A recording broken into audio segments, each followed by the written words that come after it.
Nunca pensé que llegaría un momento en que temería volver a casa, abrir la puerta de mi propio comedor y encontrarme con la mirada gélida de una muchacha que alguna vez me llamó abuela con dulzura. Me llamo Teresa Duarte. Tengo 78 años y durante casi toda mi vida fui abogada de familia. Me especialicé en conflictos de custodia, adopciones, testamentos y disputas familiares que, la mayoría de las veces, me dejaban una amarga sensación de haber defendido a quien más gritaba, no a quien más razón tenía.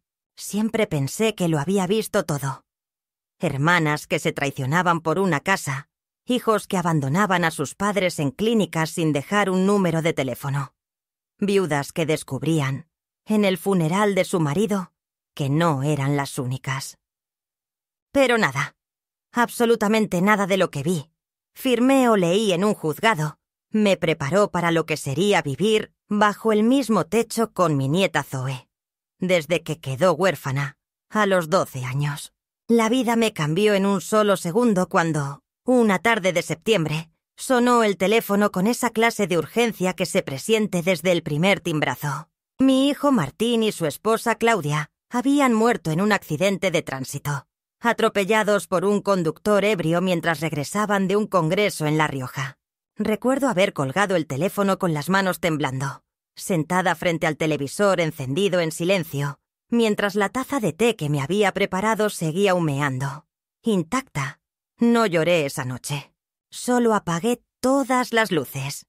Encendí la lámpara de mi marido fallecido. Conservo su escritorio intacto desde hace 20 años. Y me senté a Meximimba y escribir en mi cuaderno de notas lo que debía hacer. Buscar a Zoe, gestionar la custodia, notificar al Lievonochar de colegio, conseguir ropa de duelo, llamar a los amigos de la familia, cancelar el velatorio público. Tomé cada paso con la precisión de quien había entrenado toda su vida para ordenar lo inevitable, aunque dentro de mí una grieta se abría lenta y silenciosamente. Zoe era una niña extraña, reservada, observadora, con una forma de hablar que a veces parecía demasiado adulta, y a la vez profundamente herida por la ausencia repentina de sus padres. Al principio me aferré a la idea de que con cariño y estabilidad podría recomponer su mundo. Fui paciente. Le ofrecí mi casa, mi comida, mi tiempo, mis libros. Suspendí mis últimos casos y me dediqué por completo a ella. La inscribí en una nueva escuela. Hablé con los docentes. La llevé a terapia aunque se negara a hablar. Contraté una profesora de piano porque me pareció que le gustaban las teclas. Durante los primeros 6 meses, creí que estaba construyendo algo. No una relación perfecta, pero sí una base. Algunas noches, cuando yo pasaba frente a su habitación, escuchaba cómo lloraba en voz baja y no entraba. Aprendí a respetar su silencio, como si fuera una forma de luto. Pero ese silencio empezó a endurecerse, a volverse piedra, a llenarse de resentimiento. Con el paso de los años, Zoe dejó de llorar y comenzó a mirarme con una mezcla de desdén y fastidio. A los 14 ya no me contestaba los mensajes. A los 15 empezó a salir sin avisar. A los 16 me bloqueó de sus redes sociales. Nunca me insultó directamente. Al menos no al principio. Pero había en su forma de dejar los platos sucios, de cerrar la puerta con fuerza, de ignorar mis intentos de conversación. Una hostilidad tan clara que dolía más que cualquier grito. Yo, que defendí madres ante tribunales, que salvé niños de hogares violentos, no sabía cómo manejar a mi propia nieta. Cada intento de acercamiento era interpretado como una invasión. Cada sugerencia sobre su futuro era recibida con desprecio. Y sin embargo, seguía cocinando para ella, lavando su ropa, asegurándome de que tuviera todo lo que necesitaba. No por obligación, sino porque no sabía hacerlo de otra manera. Con el tiempo, empecé a preguntarme si realmente me quería, si alguna vez me quiso.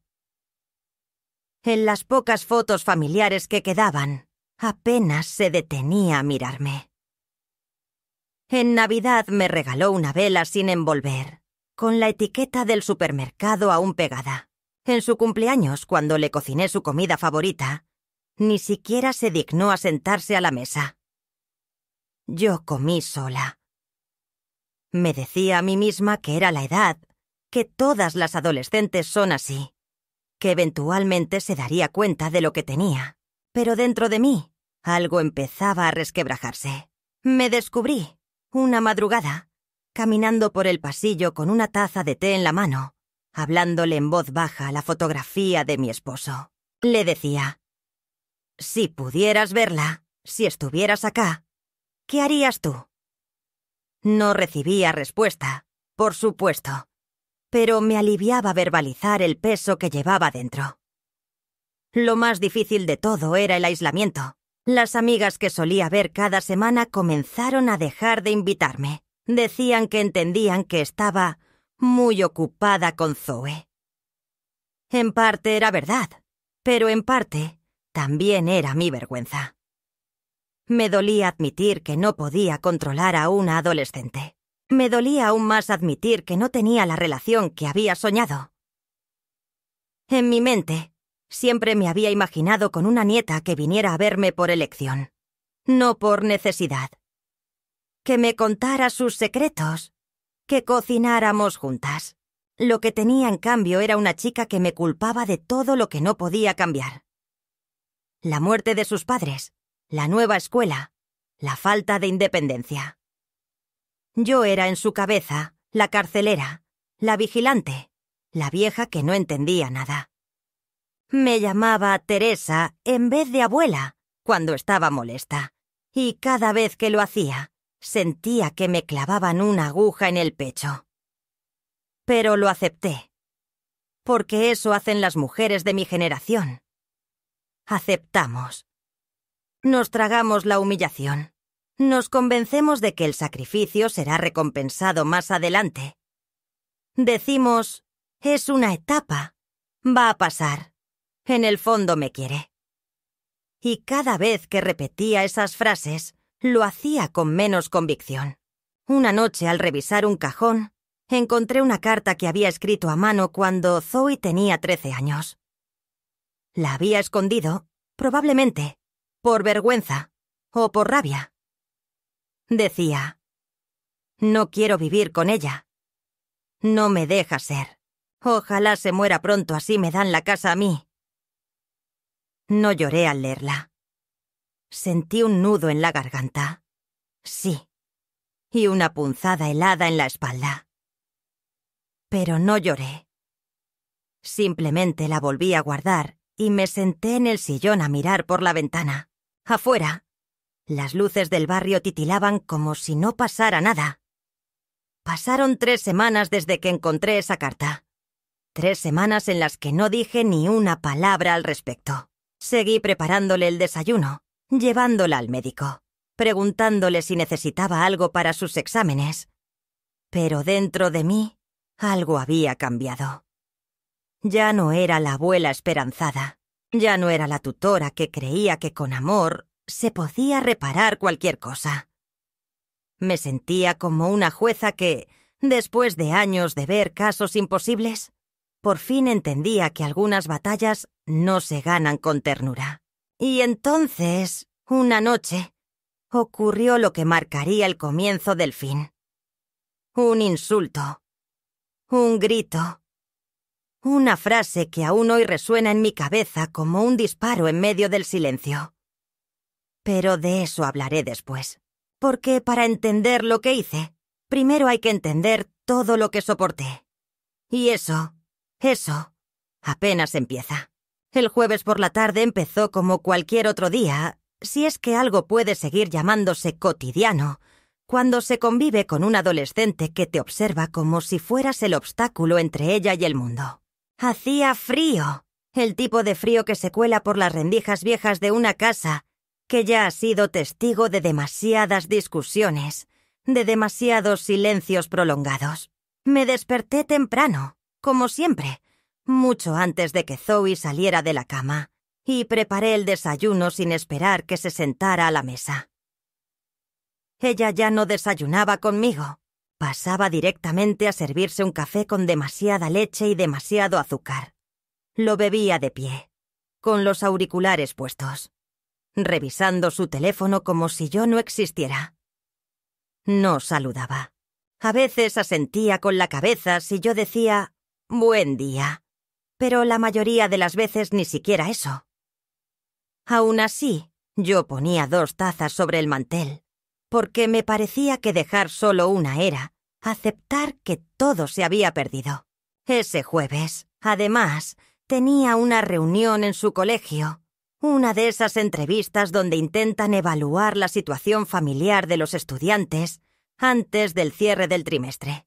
Me lo habían notificado por correo, y aunque Zoe se hizo la desentendida, sabía perfectamente que debía acompañarla. Se lo recordé con cuidado la noche anterior, sin imposiciones, solo una nota neutra. Mañana es la entrevista con la orientadora, a las 4. ¿Vamos juntas? Ella apenas levantó la vista del teléfono y dijo un sí arrastrado, como quien firma un papel sin leerlo. La mañana transcurrió con ese ritmo lánguido y denso que solo conocen las mujeres que pasan demasiado tiempo solas. Lavé la ropa. Regué las plantas. Volví a leer por enésima vez la carpeta con los documentos de la tutela.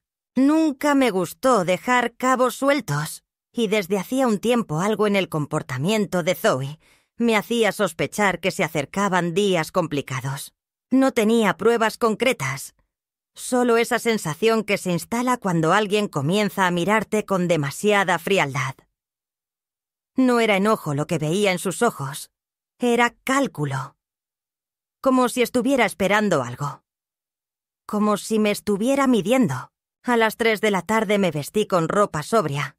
Recogí el pelo, tomé la carpeta con mis notas y esperé en el recibidor. Zoe bajó tarde, con los auriculares puestos, vestida de forma provocadora, como si la entrevista fuera una sesión de fotos. No dije nada. A esas alturas, cada comentario sobre su apariencia podía detonar una discusión innecesaria. Caminamos juntas hasta el colegio en un silencio espeso. Ni una palabra. Yo me esforzaba en mantener la calma, en no dejarme arrastrar por la tristeza de esa distancia que ya parecía irreversible. A veces, en medio de esas caminatas forzadas, imaginaba cómo habría sido esa escena si Claudia, su madre, estuviera viva. Quizá Zoe se hubiera aferrado a su brazo, se habrían reído juntas, habrían llegado tarde por estar charlando. Pero la realidad era otra. Una mujer mayor caminando al lado de una chica que parecía estar cumpliendo una condena. La entrevista transcurrió sin sobresaltos. La orientadora, una mujer joven y amable, hizo preguntas rutinarias. Yo respondí con cortesía, explicando que Zoe tenía todo lo necesario, que estaba asistiendo regularmente, que tenía dificultades para socializar, pero que eso era entendible. Zoe no habló casi nada. Se limitó a decir que todo estaba bien, con ese tono monótono que usaba cuando no quería mostrar emociones. Al salir, le pregunté si quería pasar por la biblioteca a buscar ese libro que me había mencionado semanas atrás. Me miró como si le hablara en otro idioma. No soy una vieja como vos que se pasa la vida entre libros. Yo leo en el celular. Escupió y siguió caminando. No respondí. Solo apreté el bolso con fuerza y seguí tras ella. Pensé que esa sería la última punzada del día, pero me equivocaba. Esa noche, alrededor de las 8, Zoe me pidió, por primera vez en meses, que le prestara el comedor. Quería invitar a 2 amigos a cenar. Dijo, nada grave, solo pizza y música. Me sorprendió que me lo pidiera con una sonrisa fingida, pero al menos fue una solicitud, no una exigencia. Accedí con cierta ilusión. Quizás era una señal de que quería recuperar algo de convivencia. Me preparé una cena ligera en la cocina y me retiré a mi habitación para leer. Desde allí escuchaba la música, las risas, algún que otro comentario que me sacaba una mueca de resignación, pero nada fuera de control, hasta que, sin esperarlo, escuché mi nombre. No como un llamado, sino como parte de una burla. Me acerqué al pasillo, y lo que oí me hizo detenerme en seco. Mi abuela es una loca controladora, decía Zoe con voz alta, probablemente ya subida de tono por la cerveza. Todo el día me sigue, me espía, como si fuera mi dueña. Ni siquiera me deja hacer mi vida. Cree que porque me cuida tiene derecho a manejarme. Ojalá se muriera ya. Las risas de los otros la acompañaron, pero lo peor fue lo que vino después. Una voz aguda, de otra chica, se metió. ¿Y no podés pedir que te liberen de eso? Tipo, ¿no hay una manera legal? Y Zoe, sin titubear, respondió. Estoy en eso. Un par de papeles más. Y chao. Con suerte, en unos meses me deshago de ella. Cállate y muérete ya. Eso debería decirle. Total, ni cuenta se da de nada. Sentí que el suelo se me abría bajo los pies. No solo por las palabras, que eran brutales en sí mismas, sino por el tono, la frialdad, la intención deliberada de humillarme frente a otros. En ese momento, no me vieron. Me quedé parada detrás de la pared, sintiendo cómo se evaporaba la última gota de fe que había conservado. Ni siquiera subí a mi cuarto. Salí de la casa, cerré la puerta con cuidado y caminé sin rumbo durante casi una hora. No llevé abrigo, no llevé celular. Solo caminé. El aire frío de la noche me golpeaba el rostro como una bofetada necesaria. Pensaba en Martín, en cómo me miraría si viera lo que su hija se había convertido. Pensaba en Claudia, en todo lo que había hecho por proteger a esa niña y en cómo todo ese esfuerzo parecía haber sido tirado al vacío. Pensaba en mí, en lo tonta que había sido al creer que el amor era suficiente. Cuando regresé, ya se habían ido sus amigos. La casa estaba en silencio, pero había vasos sucios sobre la mesa, restos de comida en el suelo, un cenicero con colillas escondido bajo la ventana. Zoe estaba en su habitación, con la puerta cerrada. No dije nada. Me serví una taza de té, no porque tuviera sed, sino porque necesitaba algo caliente entre las manos. Me senté en la cocina, bajo la lámpara tenue, y empecé a escribir en mi cuaderno. Escribí todo lo que había escuchado, palabra por palabra, como si necesitara dejar constancia. Luego abrí el sobre donde guardaba los documentos de la tutela legal y los extendí sobre la mesa. Revisé cada cláusula, cada firma, cada fecha. Había una parte que decía con claridad: la tutela permanecerá vigente hasta la mayoría de edad de la menor, o hasta que un juez considere lo contrario, previa evaluación psicológica y social del entorno. Volví a leer esa frase varias veces.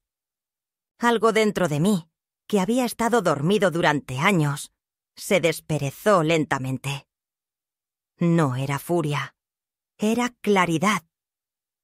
Una sensación gélida, sobria, de saber que no se trataba ya de amor, ni de vínculos, ni de lazo de sangre. Se trataba de justicia, y ese fue el momento exacto, aunque entonces no lo supiera, en que dejé de ser su abuela y volví a ser lo que fui durante 40 años. Una mujer que sabía leer el lenguaje del poder, incluso dentro de una familia. Ya no era solo una señora mayor tratando de criar a su nieta. Era una tutora legal enfrentando una amenaza directa. Y aunque me doliera hasta el tuétano, entendí que debía prepararme para defenderme no solo de una adolescente confundida, sino de una joven dispuesta a destruirme para conseguir lo que quería. La herida estaba hecha. La batalla, sin querer, acababa de comenzar. Al día siguiente desperté con un temblor seco en las manos. No era producto del frío, ni del insomnio que me había tenido en vela desde que regresé de esa caminata nocturna con el alma congelada. Era otra cosa. Un temblor que no nacía del cuerpo, sino de esa región interna que empieza a sacudirse cuando la verdad, por más dolorosa que sea, ya no puede ser ignorada. Había algo definitivo en mi decisión, aunque todavía no supiera con precisión qué pasos dar. Me levanté como siempre, puse agua a calentar, coloqué 2 tazas sobre el mantel, una de las cuales ya se había vuelto simbólica. Un acto casi ceremonial que me recordaba que, durante años, había intentado mantener un vínculo que no existía. Escuché a Zoe bajar por las escaleras como si nada hubiera pasado. Vestía un buzo ancho, el cabello revuelto y el celular pegado a la mano. Ni un buen día, ni una mirada, ni un gesto que indicara alguna conciencia de lo que había dicho la noche anterior. Se sirvió su café con leche, tomó un trozo de pan y volvió a subir. Me quedé en la cocina, observando cómo el vapor de mi taza dibujaba formas evanescentes. Y me dije que ese silencio ya no podía ser interpretado como adolescencia, ni como duelo, ni como rebeldía. Era desprecio, y no solo hacia mí, sino hacia cualquier forma de gratitud, de respeto, de memoria. Pasé buena parte de la mañana revisando papeles. No por paranoia, sino por previsión. Mis años como abogada me habían enseñado que los conflictos más dolorosos son aquellos donde no hay pruebas, donde todo se vuelve palabra contra palabra. Abrí el viejo archivador del estudio de mi marido, donde aún conservaba documentación de mis últimos casos. Lo había guardado más por nostalgia que por utilidad. Allí encontré plantillas de informes sociales, notas marginales sobre estrategias legales, incluso cartas de clientes que me habían agradecido por salvarlos de la ruina emocional. Revisar esos papeles me devolvió un poco de esa mujer que había sido rigurosa, meticulosa, temida por sus adversarios, respetada por los jueces. No me gustaba recurrir a esa parte de mí. Siempre creí que la familia debía resolverse con amor, no con litigios. Pero Zoe me había dejado en claro que para ella no éramos una familia. Yo era un obstáculo que debía ser removido. Al mediodía, llamé a una colega retirada, Silvia González. Habíamos trabajado juntas en tribunales de menores durante una década, y aunque hacía años que no hablábamos, sabía que ella mantenía contacto con funcionarios activos. Le conté, sin adornos ni dramatismos, lo que estaba ocurriendo. Al principio Silvia pensó que exageraba. «¿Zoe? Pero si era una criatura dulce», dijo, recordando cuando la conoció a los 9 años, en una fiesta de jubilación. Le expliqué que esa dulzura era un recuerdo remoto, que la muchacha que hoy vivía conmigo estaba empecinada en eliminar cualquier vínculo afectivo entre nosotras. Le hablé de la carta que encontré, de la cena con sus amigos, del insulto. Le pedí consejo. Silvia se quedó en silencio unos segundos y luego me dijo algo que me heló la sangre por su simpleza. «Si fuera tu clienta, te diría que tomes distancia y te protejas. Vos seguís siendo la tutora legal, pero si ella arma una denuncia de abuso o negligencia, vas a estar en una posición muy frágil por tu edad. Nadie te va a creer fácilmente». Esa frase quedó flotando en el aire. Colgué con una cortesía automática y me senté frente al escritorio. Me quedé así, inmóvil, durante largos minutos, como si cada célula de mi cuerpo intentara adaptarse a esa nueva conciencia. Ya no solo debía lidiar con el desprecio emocional, sino con una amenaza real, potencialmente devastadora. La segunda señal llegó ese mismo día por la tarde, cuando recibí una notificación de correo electrónico de un servicio de documentación digital.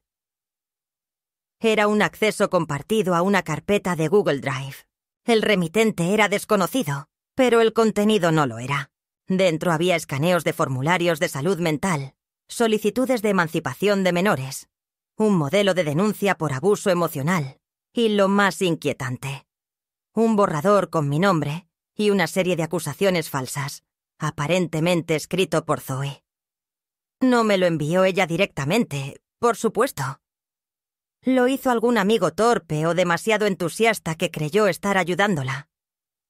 Revisé cada archivo con una mezcla de horror y frialdad técnica. Nada estaba firmado.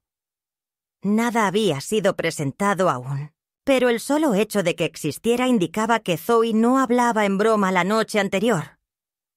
Estaba buscando, activamente, formas de librarse de mí, de convertir una relación conflictiva en un caso judicial. Me imaginé frente a un juez, escuchando a mi nieta decir que yo la maltrataba, que le gritaba, que le impedía salir. Me imaginé tratando de defenderme sin pruebas, sabiendo que, a ojos de la sociedad, una adolescente es siempre víctima y una mujer vieja, siempre culpable. Esa noche no dormí. No porque tuviera miedo. Dormí mal porque sentí una tristeza tan honda que no encontraba fondo. Pensé en todo lo que había dejado atrás desde que Zoe llegó a mi vida. Las conferencias que ya no dictaba. Los almuerzos con colegas que ya no compartía. Las tardes en el club de lectura que abandoné para estar en casa, por si ella me necesitaba. Todo ese tiempo que había sacrificado creyendo que valía la pena, y ahora de pronto me veía convertida en una amenaza legal.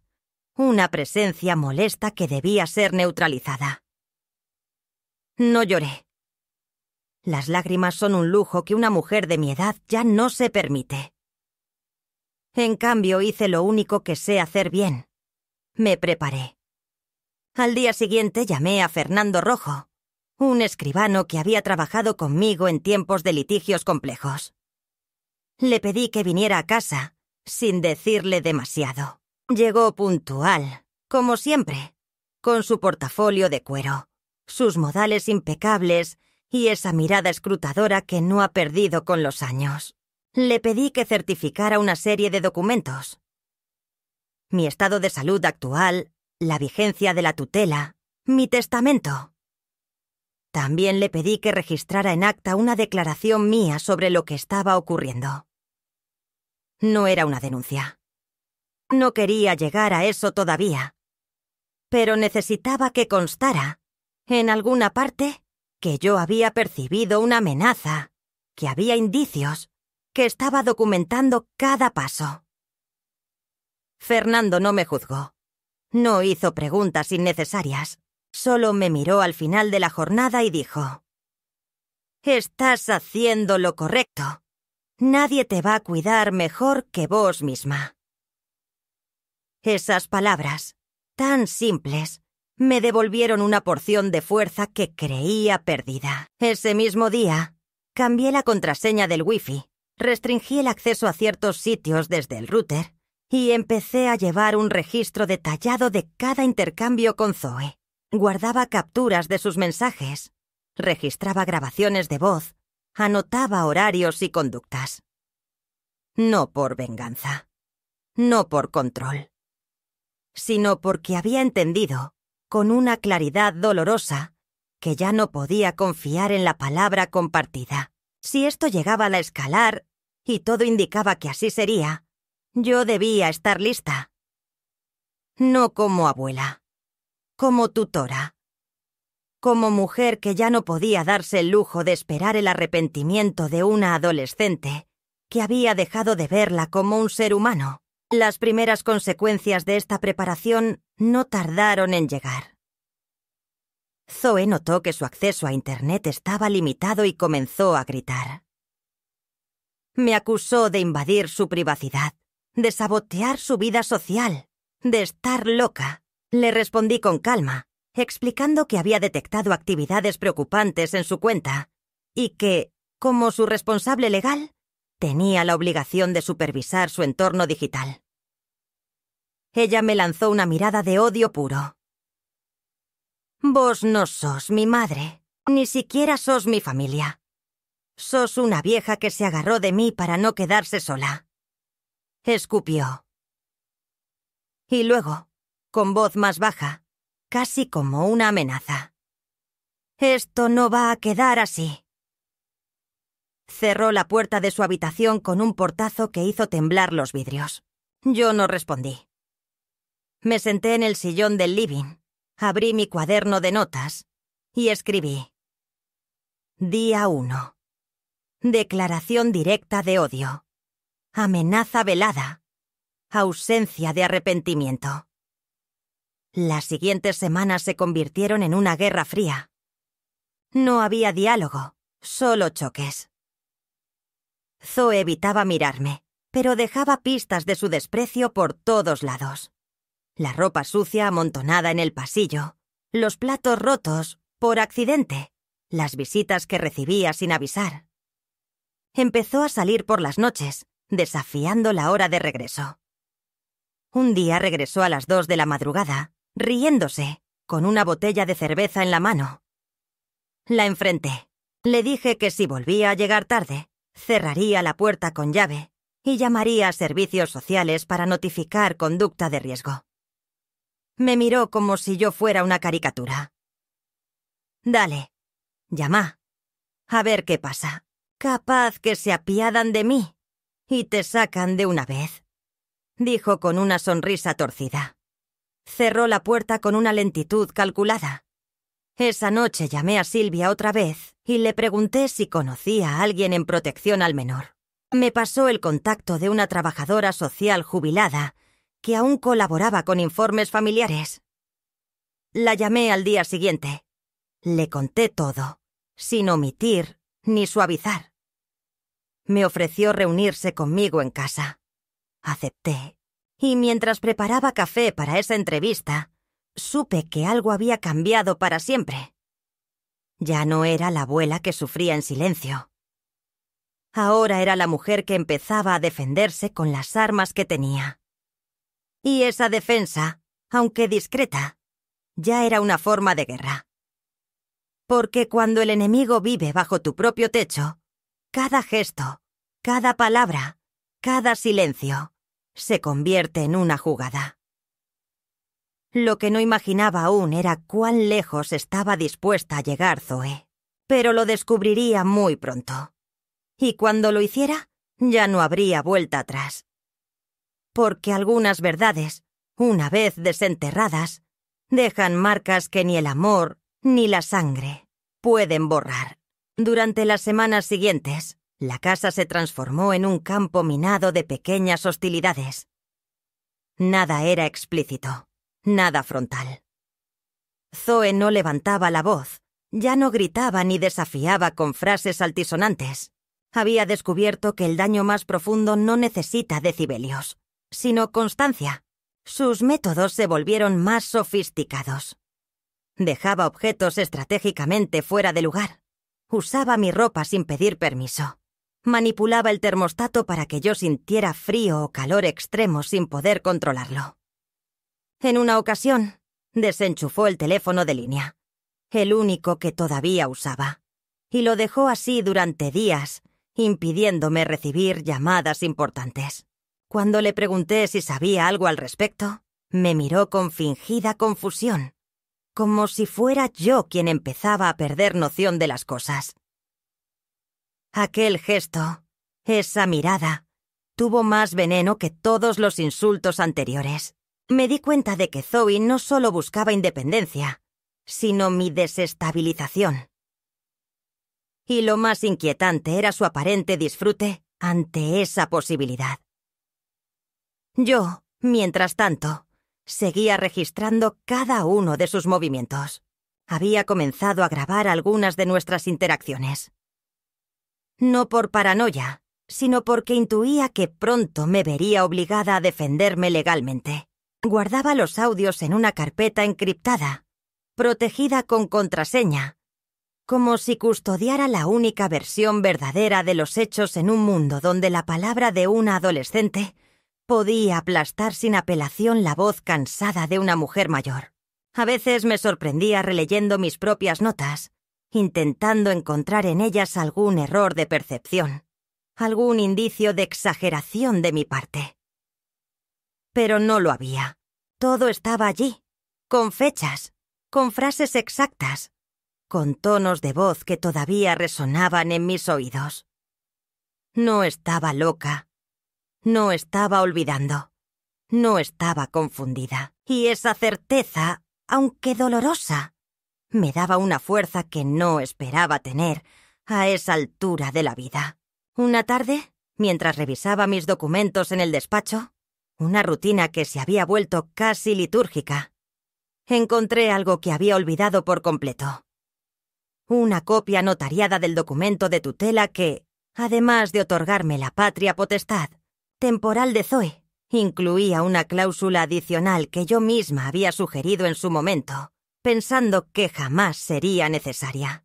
Era una provisión de intervención, en caso de que la menor incurriera en comportamientos autodestructivos, ilegales o violentos. Yo, como tutora, tenía la facultad de solicitar una evaluación psiquiátrica independiente, sin necesidad de consentimiento directo. La cláusula había sido redactada por mí como medida de protección, no de castigo. Pero en ese momento, al leerla con otros ojos, entendí que podía ser mi única tabla de salvación. La realidad es que ya no dormía. Me acostaba a medianoche con la esperanza de que Zoe no trajera invitados a escondidas. Me despertaba sobresaltada por ruidos en la cocina. Empecé a desarrollar una hipervigilancia crónica, similar a la de los abogados en juicios prolongados. Siempre alerta, siempre anticipando. Mi presión arterial subió. Empecé a perder peso. Mi médica general me recomendó descanso, menos estrés. Me limité a asentir. ¿Cómo explicar que la causa de ese estrés era precisamente la persona a la que se suponía que debía proteger? ¿Cómo decirle a alguien que tu nieta es una amenaza constante sin que te miren como si hubieras perdido el juicio? Cada vez que alguien me preguntaba cómo estaba Zoe, me limitaba a decir adolescente. Esa palabra que parece explicarlo todo, aunque no explique nada. Fue en ese contexto de agotamiento y soledad emocional que recibí una visita inesperada. Eugenio, mi excolega y amigo de toda la vida, apareció sin previo aviso un martes por la tarde. Tenía la costumbre de presentarse con una caja de masas finas y una botella de licor casero cada vez que sentía que yo necesitaba hablar. Lo vi bajarse de su auto con la misma torpeza elegante de siempre. Y sentí, por primera vez en mucho tiempo, una emoción que se acercaba al alivio. Charlamos largo rato en la cocina. No le conté todos los detalles. No aún. Pero le dejé entrever la situación. Le hablé de mi sensación de amenaza, de la distancia emocional, del deterioro progresivo del vínculo. Eugenio me escuchó en silencio, con los codos sobre la mesa y los ojos clavados en mis gestos. Cuando terminé, me preguntó con voz pausada: ¿Vos te sentís segura con ella en la casa? Esa pregunta me atravesó como una lanza, no porque no me la hubiera hecho antes, sino porque era la primera vez que alguien más la formulaba. Tardé en responder. Finalmente dije: no lo sé. Y eso, en sí mismo, ya debería ser una respuesta. Eugenio me ofreció quedarme con él unos días. Me negué. No por orgullo, sino porque sabía que ausentarme podía ser leído como abandono de hogar y jugar en mi contra si la situación se judicializaba. Me agradeció la confianza, me abrazó fuerte y me dijo algo que marcaría un antes y un después en mi ánimo. Teresa, no estás sola. Vos sabés pelear. Siempre supiste. No te olvides de quién sos. Esa noche no dormí, pero no fue por miedo. Fue porque pasé horas revisando cada documento legal, cada opción, cada plan posible. Y cuando el sol asomó, ya tenía una decisión tomada. No podía seguir esperando que Zoe cambiara. No podía seguir aguantando por un lazo afectivo que ya no existía. Iba a actuar. Iba a protegerme. El jueves siguiente Zoe salió temprano, diciendo que iba al centro a reunirse con una amiga. Era la oportunidad perfecta. Llamé a la trabajadora social jubilada que me había ofrecido ayuda y le pedí que viniera con una colega psiquiatra que colaboraba con ella en casos complejos. Acordamos que harían una visita sorpresa, protocolar, bajo la figura de entrevista de rutina para menores bajo tutela. Cuando llegaron, les ofrecí café, les mostré los documentos, les hablé de la situación, sin cargar las tintas, solo con hechos.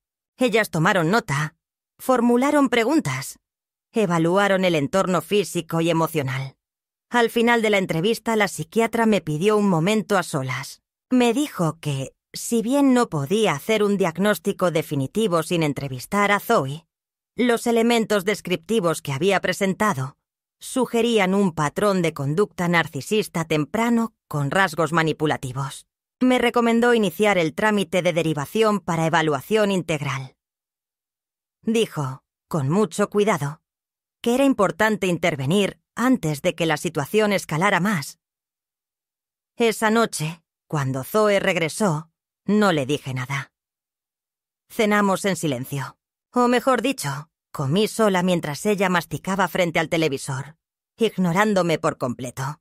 En su mirada había una mezcla de impunidad y distancia que me recordó a ciertos criminales que defendí en tribunales. Sabían que su castillo estaba construido sobre la guía tabla arena, pero igual se pavoneaban como si fuera mármol. Me acosté con un peso nuevo sobre el pecho. No era miedo.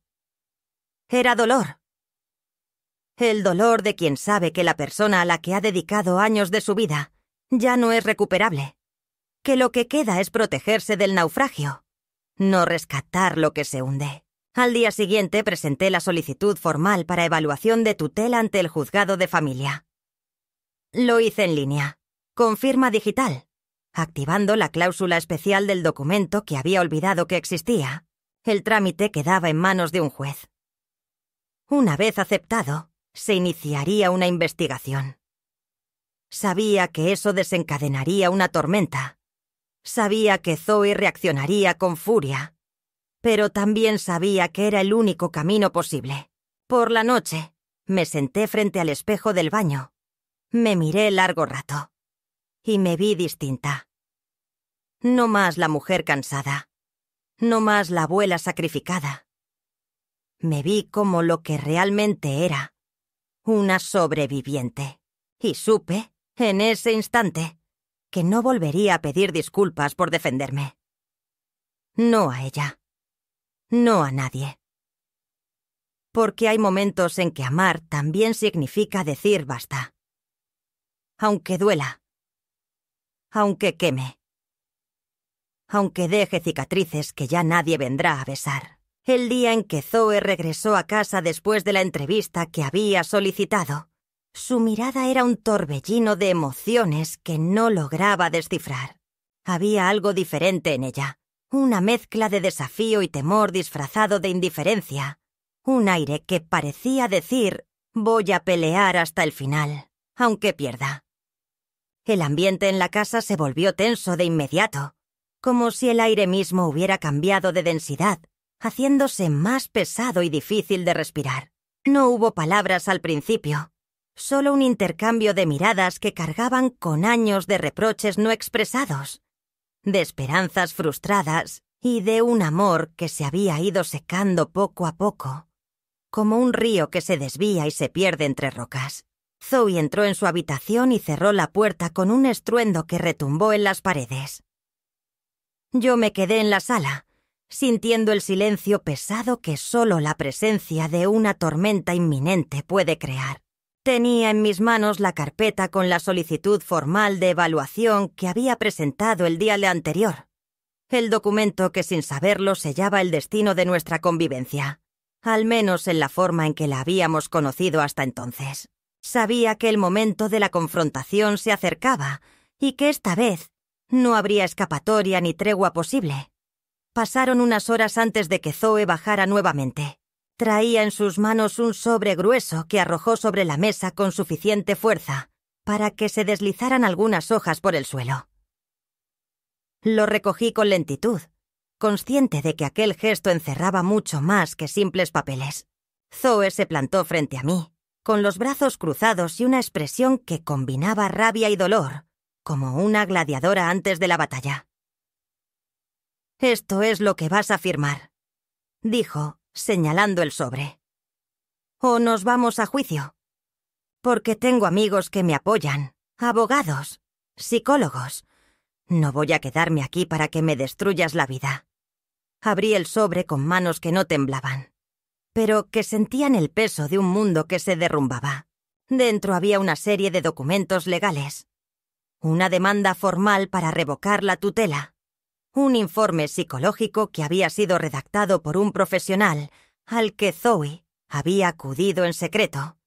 Y varias cartas de apoyo firmadas por personas que se presentaban como su red de contención. El informe describía un entorno familiar hostil, acusaciones veladas de maltrato emocional y un diagnóstico preliminar que cuestionaba mi capacidad para tomar decisiones en nombre de Zoe. Sentí un golpe seco en el pecho, no por el contenido en sí. Sabía que esas acusaciones eran falsas, sino por la intención calculada que había detrás. Todo estaba preparado para socavar mi autoridad, para despojarme de la tutela, y con ella, del último lazo que me quedaba con mi nieta. Pero más allá de eso, sentí el impacto de la traición. No solo legal, sino personal, íntima, profunda. No levanté la voz. No rompí el silencio con reproches. En cambio, respondí con la serenidad que años de tribunales me habían enseñado a cultivar. Zoe, si vamos a juicio, que sea con la verdad. Yo nunca he querido destruirte, ni mucho menos. He tratado de protegerte, aunque sé que no lo entiendes ahora. Pero voy a defender esta tutela porque sé que es lo que necesitas, no lo que quieres. Su rostro se transformó en una máscara de ira contenida. ¿Necesito que me controles? ¿Que me humilles? ¿Que me ignores? Esto no es protección, abuela. Esto es cárcel. La escalada no tardó en hacerse evidente en cada rincón de la casa. Zoe comenzó a cambiar cerraduras, a impedir que yo tuviera acceso a ciertas áreas, a desactivar la alarma con códigos que solo ella conocía. Usaba sus redes sociales para mostrar una versión distorsionada de nuestra relación, con fotos que me mostraban como una figura autoritaria, insensible, una abuela tirana, según sus palabras. Amigos y conocidos me preguntaban con discreción qué estaba pasando. Algunos sorprendidos, otros ya con sus prejuicios formados por lo que leían en Internet. No era fácil enfrentar ese doble discurso, ser víctima y victimaria al mismo tiempo según quién mirara la historia. Los encuentros se hicieron cada vez más tensos y frecuentes. Zoe interrumpía mis intentos de diálogo con gritos, insultos, amenazas veladas. En una ocasión, durante una cena que intenté que fuera tranquila, ella me acusó de espiar sus mensajes, de revisar su teléfono sin permiso. Le respondí con calma, explicándole que como tutora tenía derecho a supervisar ciertos aspectos para garantizar su bienestar. «Tus derechos no valen nada si me hacen sentir prisionera», gritó, dejando caer el plato de porcelana que se hizo pedazos en el suelo. Me quedé inmóvil, sintiendo que cada fragmento roto era también un pedazo de la confianza que alguna vez tuve. Decidí que era momento de actuar con firmeza. Contacté a mi abogado, quien me advirtió que la situación podía derivar en una batalla legal prolongada y dolorosa. Acordamos preparar un informe detallado que reflejara no solo la situación legal, sino también el contexto emocional y psicológico.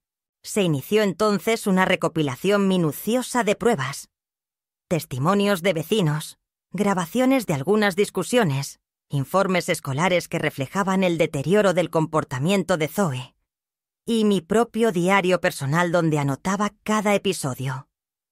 Significativo. Fue un proceso agotador, pero necesario para defender no solo mi posición, sino el futuro de Zoe. Mientras tanto, Zoe no se quedó quieta. Fue reuniendo aliados, personas que simpatizaban con su causa, incluyendo a su tía paterna, quien hacía tiempo mostraba interés en apropiarse de la casa y la herencia familiar. La relación entre ambas se fortaleció a espaldas mías, y en más de una ocasión sospeché que conspiraban para aislarme y desacreditarme. En las reuniones legales y sociales donde ambas participaban, la tía se presentaba como protectora de la joven, mientras que yo era retratada como la villana de la historia. Era una batalla de percepciones, de versiones, de manipulación. Una noche, cuando ya todo parecía desbordarse, Zoe me confrontó con un ultimátum. O firmás que me dejás libre de esta tutela, o voy a publicar todo lo que sé, lo que vos ocultás, y no me importa si te destruye. Sus palabras fueron acompañadas por una carpeta llena de documentos que, según ella, demostrarían mi incapacidad para cuidar de ella. Pruebas irrebatibles que me hundirían ante cualquier juez. Le respondí con la voz firme que la edad y la experiencia me habían dado. No voy a firmar nada que ponga en riesgo tu bienestar. Pero si eso es lo que querés, tendremos que verlo en un tribunal. Yo voy a luchar por vos, aunque no lo entiendas. Ella me lanzó una mirada que mezclaba desprecio y algo parecido a la tristeza, pero ya era demasiado tarde para retroceder. La tensión llegó a su punto más alto cuando, una mañana, la policía tocó la puerta. Una denuncia anónima había llegado a la comisaría, acusándome de maltrato emocional hacia Zoe. Los oficiales llegaron con calma, pero con la autoridad que impone la ley. Me hicieron preguntas, revisaron la casa, hablaron con vecinos. Fueron amables, pero sus miradas dejaban entrever el peso de una sospecha que, para ellos, era automática. Sentí que toda mi vida profesional, toda mi dedicación y amor, se ponían en tela de juicio por las palabras de una joven que buscaba liberarse de un lazo que ella misma rompía. Los días siguientes fueron un torbellino.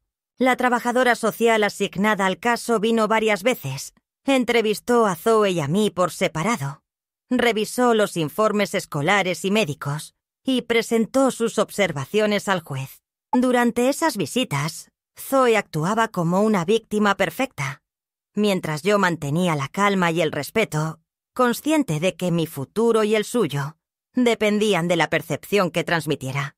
No era fácil mantener la dignidad cuando todo tu mundo parece derrumbarse. Cuando cada gesto es analizado y cada palabra puede ser usada en tu contra. A pesar de todo, no me rendí. Sabía que la única manera de proteger a Zoe y a mí misma era mostrando la verdad. Por eso, en la audiencia preliminar, presenté el informe completo, acompañado de testimonios y pruebas, y declaré con la voz firme y clara que aún poseía. He sido su tutora porque amo a Zoe y creo en su bienestar, no para controlarla ni dañarla. Esta tutela no es una cárcel, sino una medida necesaria para proteger su futuro. No permitiremos que una serie de acusaciones infundadas destruyan años de cuidado y sacrificio. El juez escuchó con atención, hizo preguntas y, finalmente, decidió mantener la tutela mientras se realizaba una evaluación psicológica completa. Ese fallo fue un pequeño triunfo en medio de la tormenta, pero no el final. Zoe reaccionó con furia. No solo conmigo, sino con quienes creía mis aliados. Se volvió más reservada, más desconfiada, más fría, y yo, aunque agotada, sabía que la guerra apenas comenzaba. Porque proteger a quien amas no siempre es fácil, ni limpio, ni justo. A veces es el acto más solitario y doloroso que existe. Pero también el más necesario, y estaba dispuesta a seguir luchando, aunque para ello tuviera que convertirme en una sombra implacable de la mujer que había sido, en un escudo contra el odio de una nieta que todavía no sabía amar. La mañana de la audiencia final llegó con una mezcla de calma tensa y tormenta contenida. Desde temprano, me preparé con la seriedad y el cuidado que siempre me acompañaron en los momentos decisivos de mi vida profesional y personal. La casa estaba silenciosa, con un aire pesado que parecía presagiar el peso de las palabras y decisiones que se iban a cruzar en la sala del tribunal. Zoe no habló conmigo esa mañana. Bajó las escaleras con su habitual indiferencia y se fue sin mirar atrás, quizás consciente de que aquel día sería un punto de inflexión para ambas, aunque ninguna quisiera reconocerlo abiertamente. En el juzgado, el ambiente era denso. Abogados, psicólogos, trabajadores sociales y un juez con rostro impasible ocupaban el espacio que parecía absorber la ansiedad de todos los presentes. Sentí el nudo en el estómago, pero también una claridad de propósito que disipaba cualquier duda o temor. Sabía que aquel no era solo un juicio sobre una tutela legal, sino sobre años de amor, traiciones, heridas y silencios que se habían ido acumulando entre mi nieta y yo. Era el momento en que esas historias ocultas, esas verdades a medias, saldrían a la luz. El abogado de Zoe abrió con una exposición llena de dramatismo, describiendo a una joven que, según su versión, vivía oprimida, sin libertad, bajo el control excesivo de una tutora que limitaba su desarrollo emocional y personal. Mostraron informes y testimonios que buscaban pintar una imagen de una relación abusiva, donde cada acto de protección se interpretaba como un acto de poder tiránico. En ese momento sentí un estremecimiento, pero también la necesidad de mantenerme firme. Cuando me tocó hablar, respiré profundo y empecé a relatar nuestra historia desde mi perspectiva, con la serenidad y el detalle que solo la verdad puede sostener. Hablé de la pérdida de sus padres, de mi decisión de asumir la tutela para protegerla, de cada sacrificio silencioso, de las noches sin dormir, de las esperanzas puestas en ella. Recordé cómo había intentado construir puentes cuando ella solo construía muros, cómo había respetado su espacio cuando ella me cerraba la puerta en la cara. No oculté los momentos de dolor ni las dificultades, porque sabía que la autenticidad era mi mejor arma. Conté también cómo, ante las amenazas y la manipulación, había tenido que recurrir a medidas legales, no para castigar, sino para garantizar su seguridad y bienestar. La sala guardaba silencio absoluto, y noté que algunos de los presentes incluso bajaban la mirada, quizás conmovidos o sorprendidos por la sinceridad de mis palabras. La psicóloga forense que había evaluado a Zoe confirmó sus conclusiones en el informe. La joven mostraba signos claros de rebeldía extrema, pero también indicios de manipulación y falta de autoconciencia sobre su propio daño emocional. Fue contundente al señalar que la tutela era necesaria y debía mantenerse para su protección, aunque recomendaba terapias familiares que pudieran reconstruir algún vínculo en el futuro. Entonces llegó el momento decisivo. El juez hizo una pregunta directa a Zoe. ¿Qué esperas de esta audiencia? ¿Cuál es tu deseo en relación con tu tutela y tu convivencia con Teresa? Zoe, con la mirada fija en el suelo, contestó con voz baja y firme. No quiero vivir con ella. No quiero que controle mi vida. Quiero ser libre, aunque no sé qué significa eso todavía. Fue un momento que partió mi corazón, pero también me dio fuerzas. Su honestidad, por dolorosa que fuera, confirmaba que detrás de toda esa rabia había miedo y confusión, y que nuestra batalla no era solo legal, sino profundamente humana. Después de escuchar todas las intervenciones, el juez retiró la sala para deliberar. En ese lapso, me acerqué a Zoe. Por primera vez en mucho tiempo, nuestras miradas se cruzaron sin evasivas. No dije palabras grandilocuentes, ni promesas vacías. Solo la miré y le susurré. Estoy aquí para protegerte. aunque no me entiendas ahora. Algún día, quizás, veas que todo esto fue por amor». Ella no respondió, pero no apartó la mirada. Fue un instante breve, cargado de una emoción que parecía ser un puente frágil entre dos almas heridas. Cuando el juez regresó, la tensión se palpaba en el aire como una corriente eléctrica. Con voz firme y clara, dictó la sentencia.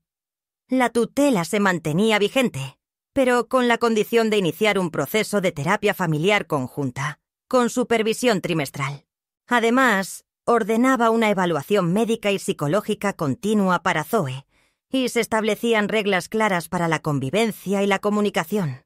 Era un fallo que reconocía la complejidad de la situación, pero que ponía por delante la protección de la menor y el respeto a su derecho a la libertad progresiva. Salí de la sala con una mezcla de alivio y tristeza. Sabía que aquel era solo un capítulo, no el final. En el auto, mientras el silencio acompañaba mi mirada perdida en la ventana, pensé en lo mucho que habíamos perdido, en lo que aún nos quedaba por reconstruir y en la fortaleza que necesitaba para seguir. No era la victoria que soñaba, pero era una defensa de lo que más amaba, y por eso valía la pena. Al regresar a casa encontré la casa en silencio, con la luz tenue entrando por las cortinas. Zoe no estaba. Me senté en el sillón donde tantas veces había esperado que regresara con una sonrisa, y en ese instante supe que el verdadero trabajo comenzaba ahora. Sanar heridas invisibles, construir puentes rotos y aprender a convivir con el amor y el dolor que una vez compartimos. Porque ser fuerte no es solo resistir, sino también abrir el espacio para la esperanza, aunque sea pequeña, aunque sea frágil, aunque el camino sea incierto y largo. Pasaron los meses y el aire en la casa, aunque todavía cargado de tensión, comenzó a cambiar con la lentitud silenciosa de las estaciones. La terapia familiar instaurada por el juez se convirtió en una rutina, no exenta de dificultades, pero sí de momentos breves en los que parecía que algo empezaba a sanar. Zoe, a regañadientes al principio, empezó a asistir a las sesiones, donde, entre palabras torpes y silencios incómodos, dejaba entrever fragmentos de su dolor, su miedo y su confusión. Yo asistía también, no como la abuela perfecta, ni como la tutora implacable, sino como una mujer que, aunque agotada, buscaba entender y ser entendida. Aprendí a escuchar sin juzgar, a contener sin imponer, a ofrecer espacio sin exigir. Fue un aprendizaje doloroso pero necesario, porque el amor no siempre es suave, y a veces solo se muestra en la voluntad de permanecer, incluso cuando duele. La convivencia en casa siguió siendo complicada. Zoe mantenía su independencia en la medida que la ley permitía, pero también entendía que ya no estaba sola, que había límites que respetar y acuerdos que cumplir. Los silencios eran menos densos y las miradas menos esquivas. No siempre lograba evitar que su sarcasmo hiriera o que sus desplantes me recordaran que aún quedaba mucho camino por recorrer, pero ya no me sentía derrotada. En medio de ese espacio intermedio, entre la distancia y la cercanía, encontré una forma de paz que no había conocido en años. Una paz construida sobre la aceptación de que a veces el amor no es un lazo inquebrantable, sino una cadena que se fortalece con la paciencia y la perseverancia. Una tarde, mientras revisaba algunos viejos álbumes de fotos en el desván, encontré una carta que Zoe había dejado sobre la mesa del comedor. No estaba firmada, ni dirigida a nadie en particular, pero sabía que era para mí. La leí con el pulso acelerado, con la voz casi rota por la emoción. En ella, Zoe confesaba su miedo a perderse, su culpa por el odio que sentía, y su deseo confuso de encontrar un lugar donde pudiera sentirse segura, incluso si ese lugar era conmigo. Terminaba con un «Gracias por no rendirte conmigo, aunque no lo merezca». Fue un regalo inesperado, una pequeña luz que iluminó un rincón oscuro de mi alma. El tiempo siguió pasando, y aunque las heridas no desaparecieron por completo, aprendimos a convivir con ellas. Zoe terminó la escuela secundaria, logró entrar a la universidad, y aunque nuestras conversaciones seguían siendo breves y a veces incómodas, ya no estaban marcadas por la hostilidad. En ciertas ocasiones, incluso compartíamos un café o un libro, pequeños momentos que se sentían como una tregua, una promesa silenciosa de que el vínculo aún podía existir, aunque de otra manera. Yo seguí viviendo en la misma casa, cuidando mi jardín, escribiendo en mi diario y manteniendo las viejas costumbres que me anclaban a mi historia y a mi identidad. Entendí que mi papel no era solo proteger a Zoe, sino también cuidar de mí misma, preservar mi dignidad y mi serenidad, aunque eso significara aceptar que no todo podía ser como soñé. A veces, en la quietud de la noche, hablaba con la fotografía de mi esposo y le contaba cómo cada día, aunque difícil, era un acto de amor y resistencia. En una ocasión recibí una carta de Zoe desde la universidad. No era larga, pero sus palabras estaban llenas de sinceridad y madurez. Me agradecía por haber creído en ella, por haber sido su tutora y su guardiana, y me pedía perdón por las veces que le había hecho daño con su rechazo y sus palabras duras. Me prometía que algún día, cuando fuera capaz, trataría de entenderme mejor y de sanar las heridas que compartíamos. Guardé esa carta en el lugar más preciado de mi escritorio, como un tesoro que no necesitaba ser abierto para ser valioso. La vida me enseñó que no todas las historias terminan con reconciliaciones perfectas, ni con abrazos interminables. Que a veces el amor es dejar ir, es aceptar la distancia y la diferencia, es sostener la esperanza en medio del silencio, y que la verdadera fortaleza está en la capacidad de seguir amando, aunque el amor no siempre sea correspondido, aunque duela y pese, aunque las palabras más duras vengan de quienes más queremos. Al final, lo que quedamos no fue un lazo indestructible, sino un puente frágil y silencioso, construido con paciencia, lágrimas y decisiones difíciles. Y en ese puente, en esa tregua, encontré mi verdad. Que ser fuerte es también ser vulnerable. Que amar es también protegerse. Y que la vida, con todas sus imperfecciones, sigue siendo digna de ser vivida y compartida, aunque sea a medias, aunque sea a distancia, porque en el fondo, lo que queda, cuando todo se ha dicho y hecho, es el deseo de no perderse del todo, de no desaparecer en el olvido de los corazones rotos. Y en esa esperanza, yo encontré mi paz.